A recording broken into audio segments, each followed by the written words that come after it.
For we wrestle not against flesh and blood, but against principalities, against powers, against the rulers of the darkness of this world, against spiritual wickedness in high places. We ask God's blessing on this reading.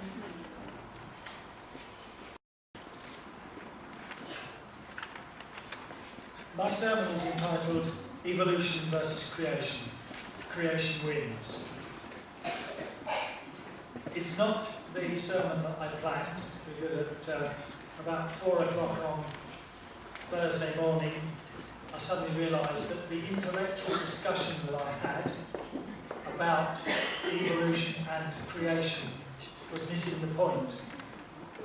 And so the children's story verse about the potter and the clay was going to be the scripture verse. But we now bring in Ephesians 6:12. For we wrestle not against flesh and blood, but against principalities, against powers, against the rulers of darkness of this world, against spiritual wickedness in high places. And if any of you have studied that one verse, you will know that we are fighting the devil, the devil's demons. We are fighting people who follow, knowingly or unknowingly, the devil and put obstacles in our path. As Christians, we believe that the world as we know it today and the state that it's in is a direct result of sin. Earth is a battleground, and Satan is desperately fighting to get us to deny God and to deny creation. He's trying to get us to stop believing in God, stop believing in Jesus, stop believing in the plan of salvation that is there for us to use if we accept it. The battle started before creation, when Satan wanted to be as God. He was thrown out, down to earth.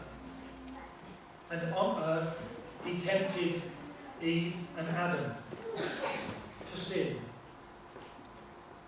God promised in Genesis 3:15 that he would destroy Satan. I'll give you an interpretation of Genesis 3:15. I will put hatred between you and the woman, and between your followers and my followers. I will break open your head. I will destroy you. And you will break his heel. Death only will come to Satan and his followers. God's people, we may be wounded and injured, but we will have life. Life is here for us. The world was perfect at creation. But just as human life was corrupted and damaged by sin, this perfect world was also corrupted and damaged by sin. The world experienced and continued to experience, for the first time after sin, earthquakes, eruptions, tsunami, death, pestilence, disease, destruction, disorder, all from sin.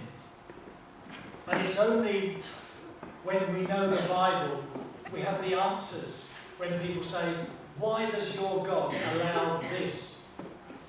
God does not allow this.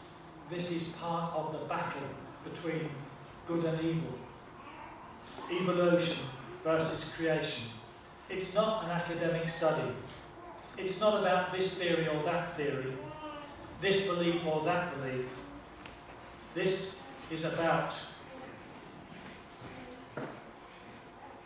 and it's not easy to be sidetracked, or it's easy to be sidetracked, proving and disproving evolution, creation. without realising that in truth, evolution versus creation is a battle for your mortality, for your life with God.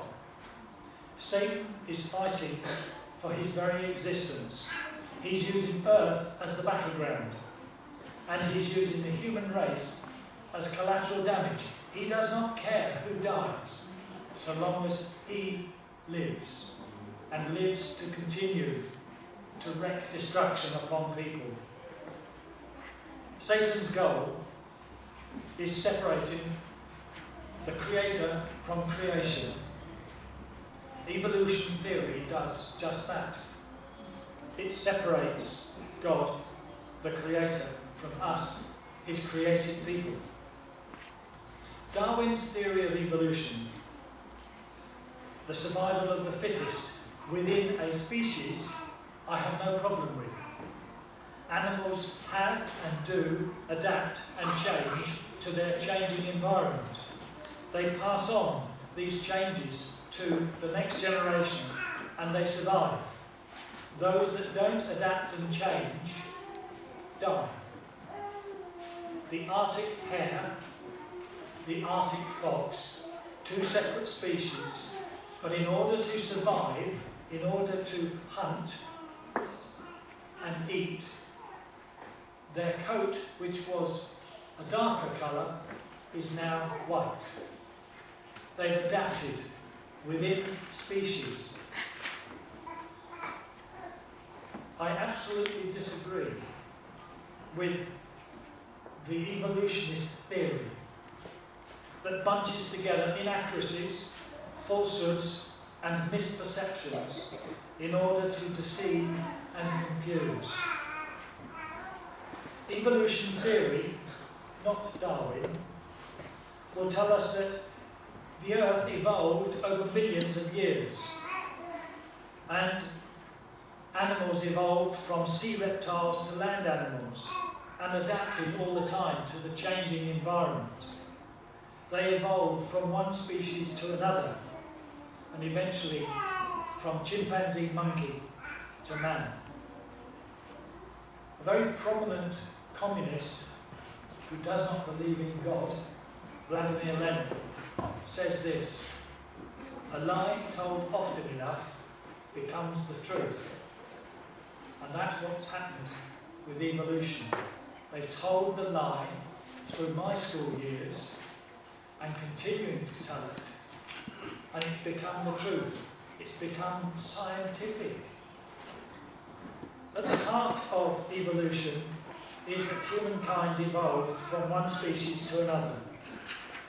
That's now regarded as true fact. Monkey to man is truth for many. The world has been in existence for millions of years, and they base this on solid facts, fossils and bones found and dated. I would say dated inaccurately, as we will hear, and dated without knowledge. We're here by chance, they will tell us. You don't need God. You don't need the Bible. You're not accountable to a supreme being who created the world. You're accountable to yourself. Creation belief believes in the Bible, believes in the Word of God. Genesis will tell us that God created the world in 6 days, and that the world is less than 6,000 years old. And there is evidence that proves that. There is evidence that there was a horrendous flood that covered the world around the 4,000 years, 4,500 years ago. This one fact of a horrendous flood disproves much of the evolutionist theory. I believe in God. I believe that we're accountable to God for what we do in this life, for how we live our life, for how we behave. We are part of God's plan of salvation. But because we are part of God's plan of salvation, we are also part of the battle between God and Satan, between his demons and God's angels.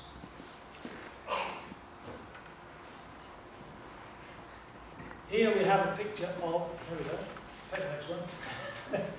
Here we have a picture of a 40-foot fossil tree that is fossilised through several timed layers, evolution theory, of sediment rock in Tennessee.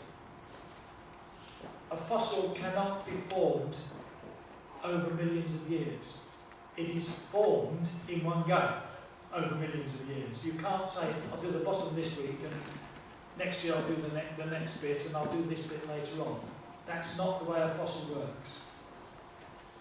We believe that this fossil tree is evidence of a dynamic flooding event. This tree stood in a neighbourhood of numerous other trees. This dynamic flood event uprooted and transported and buried the trees in one go. You might say, oh, sounds a bit far-fetched. 1980, Mount St Helens erupted. It toppled a standing forest of thousands of trees and deposited them upright in Spirit Lake. Now, after a few years of waterlogging, there are tens of thousands of upright tree trunks standing at the bottom of the lake. They will not become fossils because they were not immediately covered by layers upon layer upon mud and compacted down, so that the mud became rock and the tree became fossilised tree. This is evidence of a single flood. Next slide. Whilst I was doing my studies, I was calling this a coelacanth. It's actually a coelacanth. I'm grateful for the dictionary for pointing it out. Coelacanths, this is the fossil, and when they found it, they said this provides evidence for us and evolution, because this salmon-type fish has got 4 protrusions that are not fins but look fin-like. They are stiff and don't move. These are what grew into legs and what then enabled it to walk on the seabed and eventually to walk out of the water onto land. Good, we said. Unfortunately, the coelacanth is alive and well. You'd have to dive deep into the Indonesian Ocean, but there he is, happy as a sandboy, still got these stiff, useless fins that didn't grow into legs. The coelacanth failed the evolution test. It survived and didn't grow legs. Next one. Bristol cone pine trees. They are found on the arid mountain regions in the western states of America. The oldest of these living vegetation is thought to be 4,300 years old. And if you like, they counted the rings, and one of the things they found out was that on this tree, it actually takes more than a year, sometimes, to create a ring. This tree that they counted, 4,300 years old, is in the White Mountains of California. They survive in really extreme conditions. They live halfway up a mountain, exist halfway up a mountain, 5,000 feet, snow line beyond, 10,000 feet. That's where this tree grows. And it grows in below zero temperatures with little or no water. They say, or they tell us, that the cone that is sprouting green can stay green. Where our buds are over in a week, and they start to do. These buds can last months, over 6 months. The bud is there, and it's still there. 6 months later, 12 months later, it still hasn't moved. It's a slow burn. This supports the claim that there was a flood 4,400 years ago, because the earliest vegetation on Earth today, this summer, is only 4,300 years old. When we come to fossilised bones, not the slides yet, it's the evolutionists' search for the missing link, the link between chimpanzee and man. They are trying to find positive proof that man evolved from monkey. Rarely is a full skeleton found. Often it's just bone fragments, sometimes the size of my little finger or even smaller. And from this bone fragment, they can tell us the animal that it came from, which I'm sure these scientists can do that. And they can tell us how old it is. And if it was the first human, it's going to be, well, at least 1 million years old, isn't it? And that's what they've done. So we have in 1912, we have Piltdown Man. This is just the skull. They found the skull, and it's important that we look at the skull, look at the jawbone. That does look like a missing link. You know, as a chimpanzee, I'd be proud of that jawbone. As a man, I'd be proud of the brain size and the back of the head. Bone fragments of a skull and a jawbone were presented as fossilised remains of an unknown early human. Missing link. It generated these bits of bone and what they said they were. Lots and lots of artists' impressions of what Piltdown Man would look like. And they convinced the world that this was going on and this was the missing link. But others argued, and they argued for 10 years. And then up came Nebraska Man. Nebraska Man, guess where he was found? Nebraska, yes. Found in sediment deposits in Nebraska. Said to be very, very old, certainly more than 8,000 to 10,000 years old, probably in the regions of a million years old, these bones. And they generated lots and lots, and you've only got to look up Nebraska Man and you will get lots of pictures of what he looked like. Handsome guy, isn't he? Although they don't necessarily say he is Nebraska Man, he's just one of the pictures, because there are other much better looking fellows than him. Someone was desperate to prove missing link. They later found the skeleton of the tooth that detailed Nebraska Man. A tooth. And you would love to know, what is Satan's favourite animal? Pig. It's a pig's tooth. A pig's tooth. An extinct pig, millions of years old, so we're told, but it was a pig's tooth. 1926. So we've still got Piltdown Man as a missing link. We've lost Pig Man, and now we've got Java Man. Came from Java. 1926. Lots of bones found for Java Man. Lots of photographs, lots of talk. This is what Java Man looked like. Found to be elephant bones. And modern elephant bones. The bones that they said were millions of years old, with the tooth and the skull, they say it's an old elephant, it's a dead elephant, but it's not millions of years old. The battle carried on for 40 years. In 1953, Piltdown Man was exposed as a forgery. It consisted of the lower jawbone of an orangutan, monkey family, deliberately combined with the cranium of a fully developed modern human. Modern, read into that, bone not more than 100 years old, but this is the one that's meant to be millions of years old when they first tell us. Someone was desperate to prove evolution theory. They never found the forger. There's lots of talk of who it was, but nobody actually said this was the guy. We have many bone fragments found, many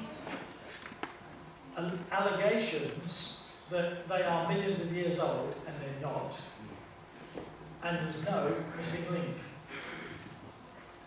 Creation is evidenced by intelligent design.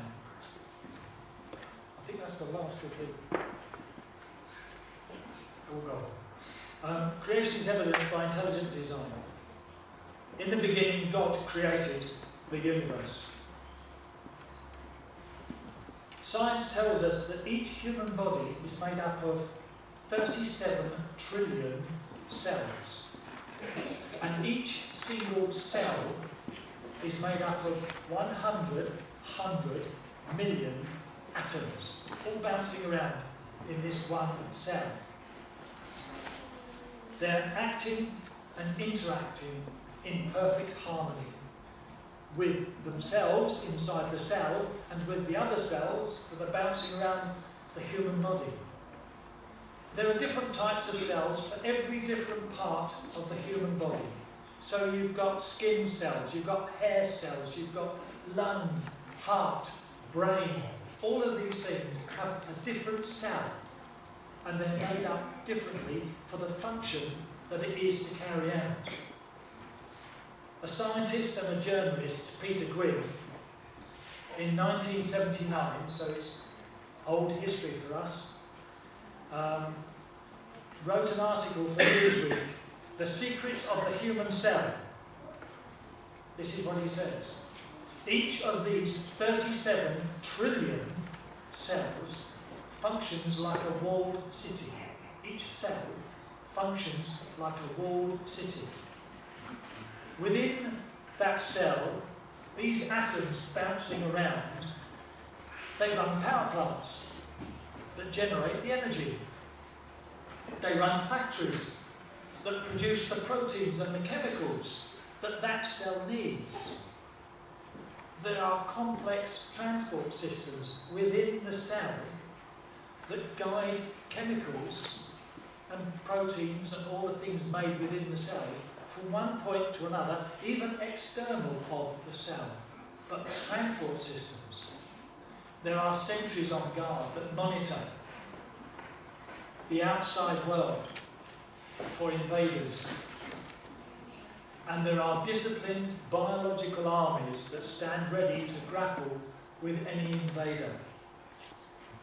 Each cell within the human body, without our knowing or doing it, are governed by a centralised genetic government that maintains order over our trillion cells. We have no control over what's going on in our bodies, but our bodies are working the way God intended them to work and governed by some central system that God has imposed upon the entire frame of the single human body. We believe that God spoke these cells into existence. We believe that, and people laugh at us. But what's the alternative? What does evolution tell us about the first cell? Two theories very close together. One is millions and millions and millions of years, and a cell was formed. This walled city doing this complex activity, single cell. And then another one joined it, and then another one. And as the cells formed, so they formed different species of animal, up to monkey. And then monkey adapted and became human. That's what they tell us. The other theory is very similar, which says there was a big cosmic Big Bang. And this cosmic Big Bang left a single working cell, or maybe a couple of them. And they did exactly the same as the first theory. They grew, they multiplied, and they joined together, and they formed species of animal that then became up to monkey, and then monkey evolved to become man. And a long time doing it. This theory is the same as dropping a bomb, Big Bang, into a scrapyard, and you'll be left with a Boeing 747 ready to fly out. Or, if you're artistic, throw a grenade into a paint shop and you'll get a Mona Lisa. Who's laughing now? Their theory is ludicrous. Look at anything in God's creation. No one cell evolved. Each cell of each living animal or human or plant was created by intelligent design. And each cell operates like a tiny micro working city. Did you know the human brain that uses 1 trillion of the 37 trillion cells in the body? 1 trillion cells in the brain. And each of these cells is designed to carry out its separate, different function as it connects with the other cells in and around the body, or in the body. How could they have evolved? They were designed by Creator God. The human body is wonderfully and beautifully made. The Bible tells us so. Science tells us so. All human life is made up of millions of living cells. Individually, each living organism on the world today, animal or human, has got life support systems that keep them going. These support systems operate independently, yet interdependently. You've got the respiratory system that governs the intake of oxygen. You've got the nervous system that enables our bodies to move and experience things. Blood circulation carries oxygen around the body. Food input, waste disposal. All of these things that a living item, animal or human, need to survive. That's not chance, that's design, intelligent design. The order of creation, think about it. The order of creation, light, water, land, all had to exist before vegetation. And vegetation provides us with the oxygen that we need to breathe, is produced by the plants and was created before we were formed. That's not by chance, that's design, intelligent design. Within the human body and external of it, we and animals and the planet rely upon relationships, symbiotic relationships, relationships that rely on each other to survive. Some of the interesting ones. We have the tick bird and the rhino. Guess what the tick bird eats? Ticks. And they're an irritation to the rhino. And he hasn't got much of a scratching matter or a big tail to wag. So the tick birds land and they take off the ticks. And the one I like best is the Egyptian plover. The Egyptian plover acts as a dentist to the crocodile. The crocodile opens those wonderful jaws with those wonderful teeth, and the tick bird jumps in and pulls off the flesh that's around the teeth so that the crocodile doesn't have to go to the dentist. That is a symbiotic relationship. Human life relies upon plant life to produce oxygen that we need to survive. Plant life relies upon the birds and the bees to pollinate their plants in order for them to survive.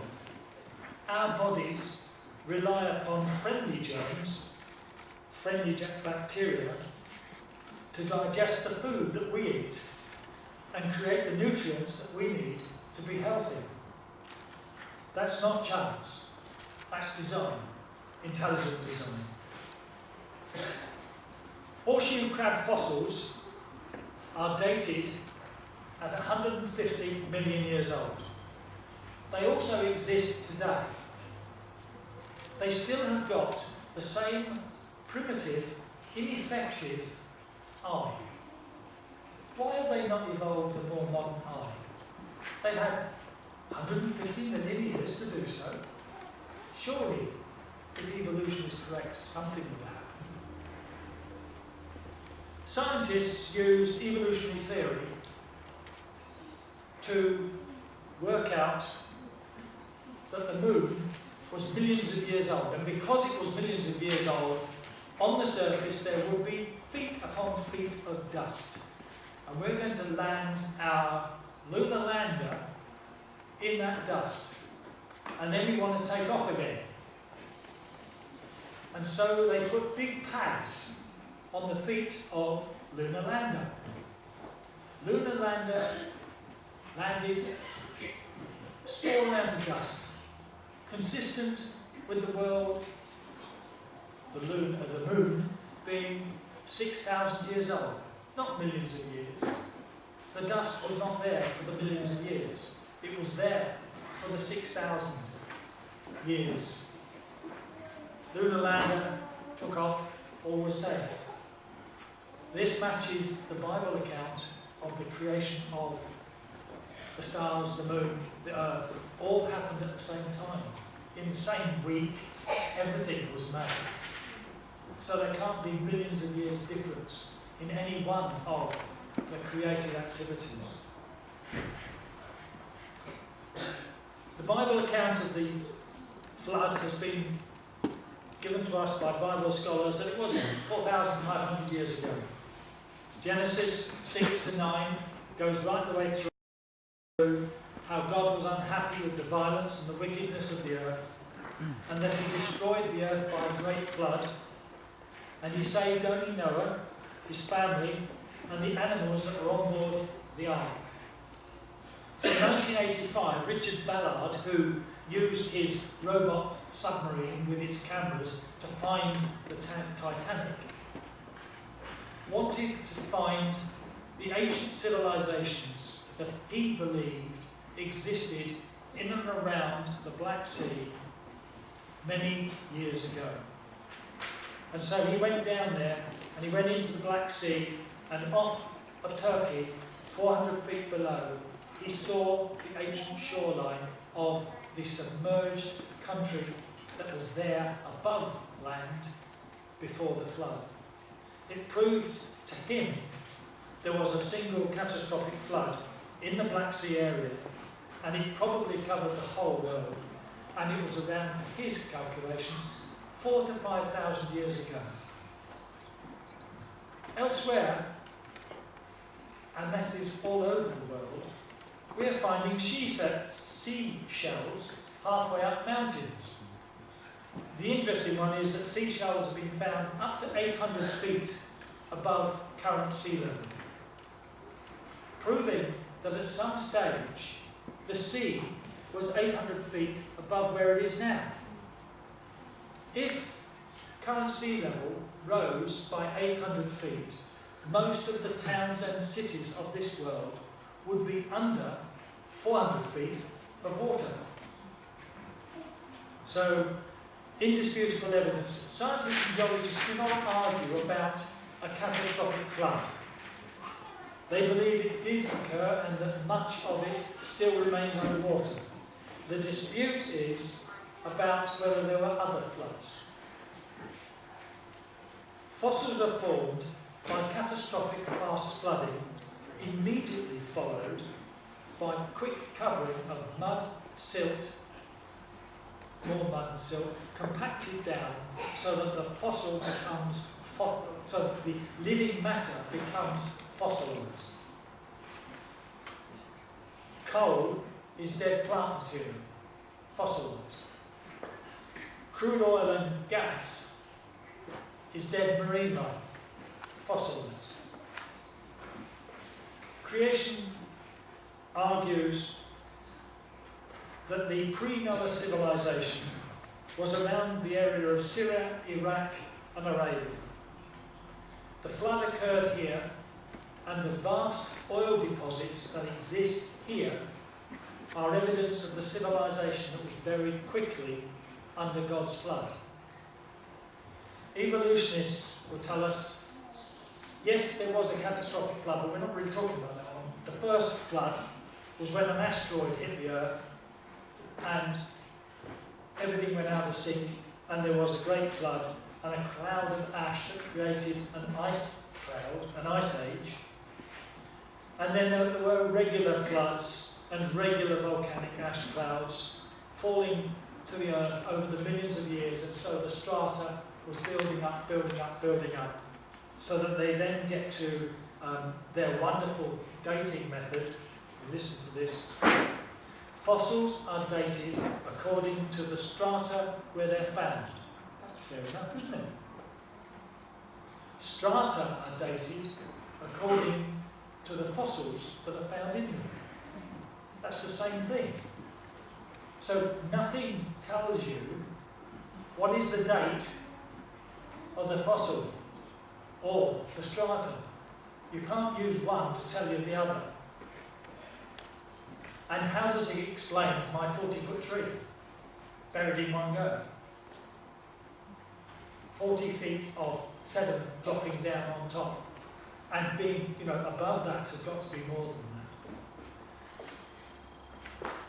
Scientific fact. Here's the science. Dead reptiles and dead mammals sink to the bottom or float at different times. After the Great Flood, the reptiles sank first, except those that were in the ark. They sank first, and they sank to the bottom layer. And they would, because they sank first. But the mammals that died, they float to the surface before they sink. And then they sink. And then they occupy a different time strata. So, if that is happening, how come we've got a fossilised footprint of a human being standing inside a fossilised footprint of an enormous land animal that would have been a dinosaur? Because they should have been buried separately. And he couldn't have been in the fellow's tummy because it's his foot, and it's on top of his footprint after he moved away. So it makes a mockery of some of the evidence that we're presented with as scientific fact. Carbon isotope, or carbon-14 isotope dating. They are built on assumptions. Assumptions that things are constant over the millions of years that they're counting, and therefore it's constant today, therefore what it is today, it will be and would have been millions of years backwards. But nobody can prove that. And so there's inaccuracies in the assumptions, and there's 3 assumptions about carbon dating that can be challenged. Plus the fact you can be affected by modern day cosmic ray, also affected by modern day inaccuracy in the individual doing the calculation or doing the measurement. So we have this. They're used to date the bones. You know the tooth that was found? You know the skull that was found? Identified as human, found to be pig. Identified as human, found to be elephant. They dated them using these methods. Scientific fact, a whole mammoth was found in Siberia. And they chopped it in half and sent it away for dating. This side, that side. Came back, one was dated 10,000 years old, and the other one was dated 20,000 years old. Not a lot of fun for that mammal, was it? Right. Microevolution. Darwin's theory of evolution, change within species, is proven. No argument with Darwin on that. It's always likely to occur, and we can see evidence of it occurring. Macroevolution, evolutionist theory, monkey to man, is not proven. Missing links remain missing. There is no link between sea and humans. God created them separately for different purposes. There's no link between cats and dogs, different species. There's no link bats and birds, alligators and rats, monkeys and man. So why was the theory of microevolution expanded to a theory of macroevolution? Why was within one species expanded to across species? We have to look at what was happening in the world in the 1800s and 1900s, around the time of Darwin. It was a time of great scientific discovery. I would argue, all of the great scientific discoveries were made in the 18 and 1900s. And they had to search for a scientific explanation for every single thing. They wanted to explain the science that they were experiencing. It was a time of exploration, a time of colonisation, a time of great technological advance, a time of wealth creation, and a time of wealth acquisition. It was the time of slavery. The scientific explanation of human evolution from monkey to man enabled colonisation of countries whose people were deemed to be inferior human beings to the colonising country. The scientific explanation of human evolution enabled and justified wealth creation, wealth acquisition by slavery. The scientific explanation of human evolution allowed the inhuman treatment of slaves. Slaves were not as human as their owners, so their poor treatment, like animals, beasts of burden, was permissible. Scientific explanation allowed Hitler to view the Aryan race as more superior than the less developed human groups that he exterminated. The Jew, the Gypsy, the homosexual. He was allowed to do this through scientific explanation of evolution. Scientific explanation promotes survival of the fittest, and today it promotes racism, sexism, euthanasia. Scientific explanation in an overpopulated world. Whenever you look up the world clock, you'll find that we are now something like 7 billion or 7.8 billion. When I started this study, it was 7.7, and it's about 3 months ago. We are just taking off, 7.75. So there's a lot of people growing up in this world. But it makes it in order to kill off the weaker ones, the older, the ill in human society, if the stronger, more healthy are able to survive. Evolution theory is a ploy by Satan to get the world to abandon God. If you believe in evolution, you are denying God. Evolution is the origin of atheism. You are not accountable to God or accountable to God's standards of morality. It's evolution that enabled the Holocaust and permitted slavery. It's a weapon that Satan is using to draw people away from God. Evolution separates us from God. Evolution is not scientific fact. It is mere theory, and some of that theory a myth. I believe the Bible. I believe our Creator God created our world in 6 days. I have the facts. All human DNA comes from one source. Our world is no more than 6,000 years old. there was a great flood. The world was underwater. We are all related, brothers and sisters of Adam and Noah. Our world did not evolve by accident.